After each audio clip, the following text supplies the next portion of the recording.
Now today, many people claim to have faith, but the logical next question to ask is, what do they put their faith in?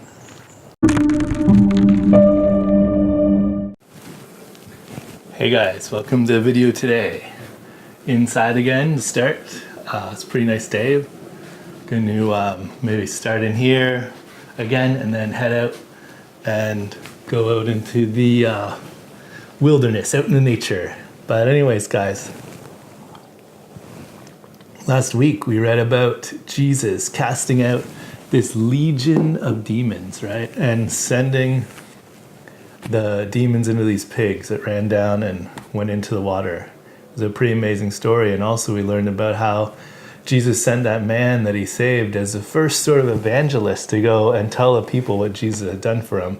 This week, guys, we're going to see how Jesus, we're going to read how Jesus travels back over the Sea of Galilee to where that large crowd is gathered again, all the Jewish side there, the people following him and hearing about his miracles, the crowd's there again, and he's going to demonstrate his great mercy and power by saving two daughters.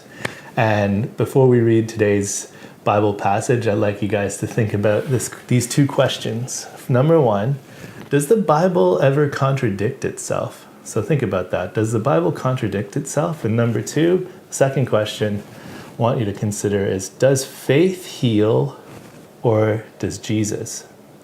So today's passage, guys, in the book of Mark, chapter 5, we're going to read from verse 21 to 43. So when Jesus had crossed over again in the boat to the other side, a large crowd gathered around him, and so he stayed by the seashore. One of the synagogue officials named Jairus came up and on seeing him fell at his feet and implored him earnestly, saying, "My little daughter is at the point of death. Please come and lay your hands on her so that she will get well and live." And he went off with him, and a large crowd was following him and pressing in on him. And a woman who had had a hemorrhage for 12 years and had endured much at the hands of many physicians, and had spent all that she had and was not helped at all, but rather had grown worse. After hearing about Jesus, she came up in the crowd behind him and touched his cloak. For she thought, if I just touch his garments, I will get well. Immediately the flow of blood was dried up, and she felt in her body that she was healed from her affliction. Immediately Jesus, perceiving in himself that the power proceeding from him had gone forth, turned around in the crowd and said, "Who touched my garments?" And his disciples said to him, "You see the crowd pressing in on you, and you say, 'Who touched me?'" And he looked around to see the woman who had done this. But the woman, fearing and trembling, aware of what had happened to her, came and fell down before him and told him the whole truth. And he said to her, "Daughter, your faith has made you well. Go in peace and be healed of your affliction." While he was still speaking, they came from the house of the synagogue official, saying, "Your daughter has died. Why trouble the teacher anymore?" But Jesus, overhearing what was being spoken, said to the synagogue official, "Do not be afraid any longer, only believe." And he allowed no one to accompany him except Peter and James and John, the brother of James. They came to the house of the synagogue official, and he saw commotion and people loudly weeping and wailing. And entering in, he said to them, "Why make a commotion and weep? The child has not died, but is asleep." They began laughing at him. But putting them all out, he took along the child's father and mother and his own companions and entered the room where the child was. Taking the child by the hand, he said to her, "Talitha come," which translated means, "Little girl, I say to you, get up." Immediately the girl got up and began to walk, for she was 12 years old. And immediately they were completely surrounded, and he gave them strict orders that no one should know about this. And he said that something should be given her to eat. So I'm back outside on the trail now. It's a nice day out. Anyways, guys, what an amazing passage, right? We see Jesus here. There's never a dull moment when he's there, and there's always something amazing going on.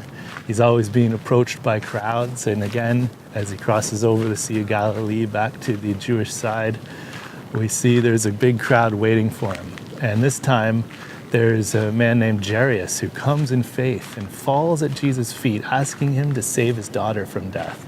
Now, in the same account of this book, in Matthew, it says Jairus told Jesus that his daughter had just died.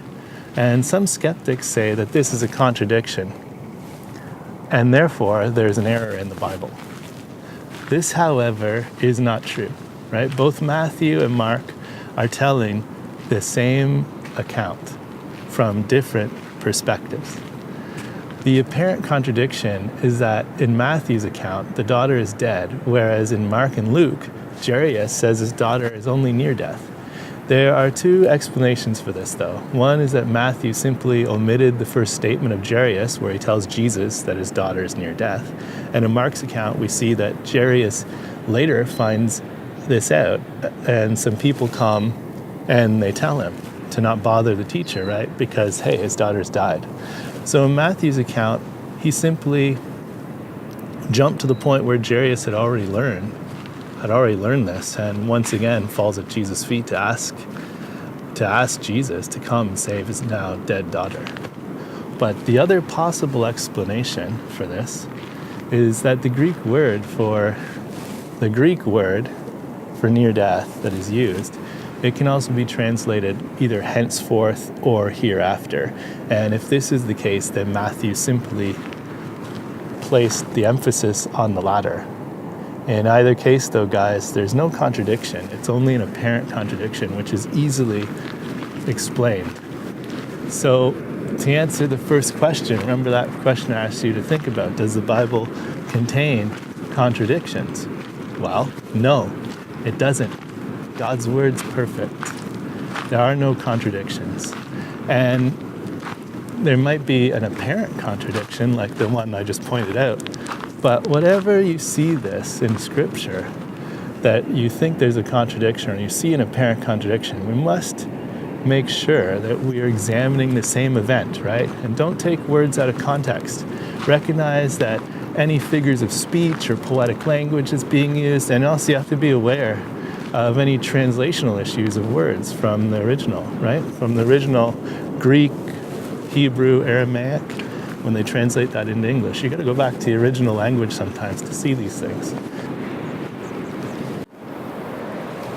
So guys, Jairus, the man in the story who comes and falls at Jesus' feet there and asks for his daughter to be saved. He's a synagogue official, so for him to come and fall at Jesus' feet is no small thing. He wouldn't have been thought of very well by the Pharisees or Sadducees in the synagogues, right, for doing this. Remember, they weren't happy with Jesus healing the sick and claiming to be the Son of God. This shows just how much faith Jairus had that Jesus could heal his daughter.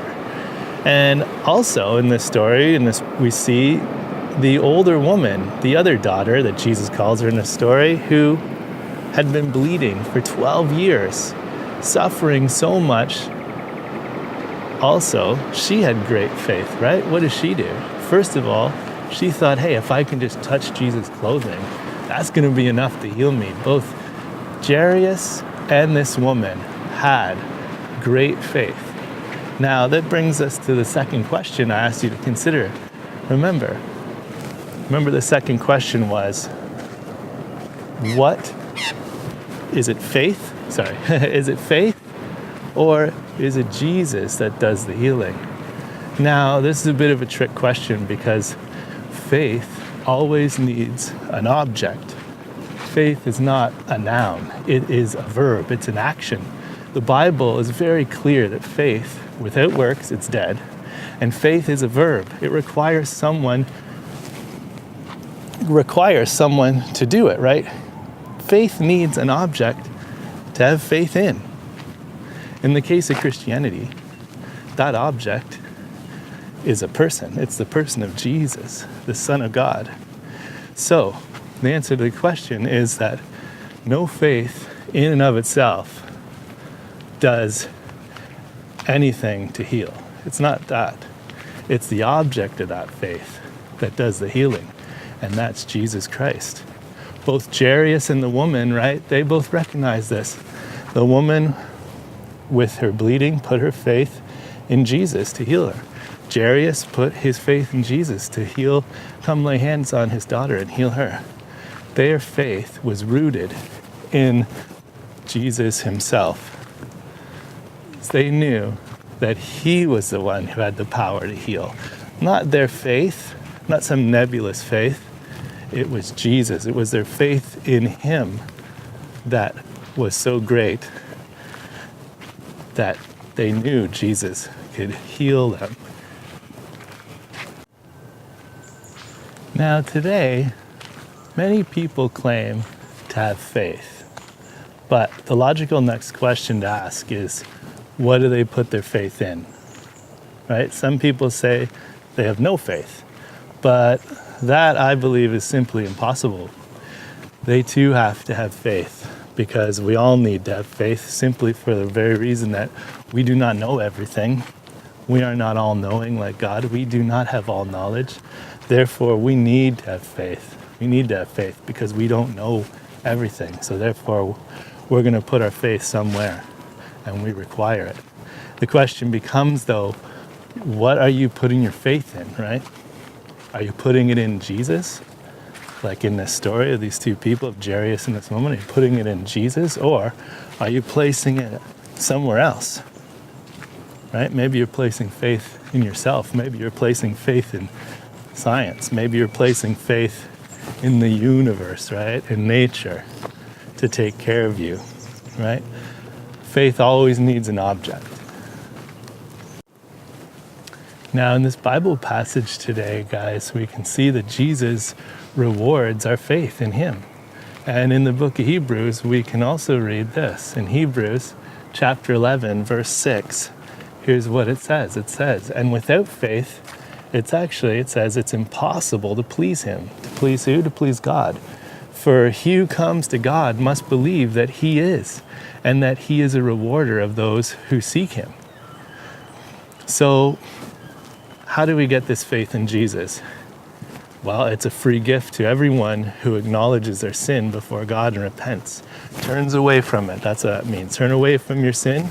Turn to Jesus, the only one who is giving forgiveness of your sin, right? It is very simple. It doesn't require anything that you can't do. Simply humble yourself before God and ask him. Ask him. And he does the rest. So guys, if you're watching this video today, I pray that God will give you the wisdom and the strength to do this, to have faith in his son, Jesus, so that you can have the free gift of forgiveness through Jesus Christ, right? That's the only sacrifice for sin that's ever been given for us. Anyways, guys, God bless you. Hope you enjoyed the video, and God willing, I'll see you next week. Thanks for watching the video this week, and remember, true knowledge is meant to be shared. So go out, tell a friend or two or three or four or five, tell 10 friends what you learned this week, and I will see you next time.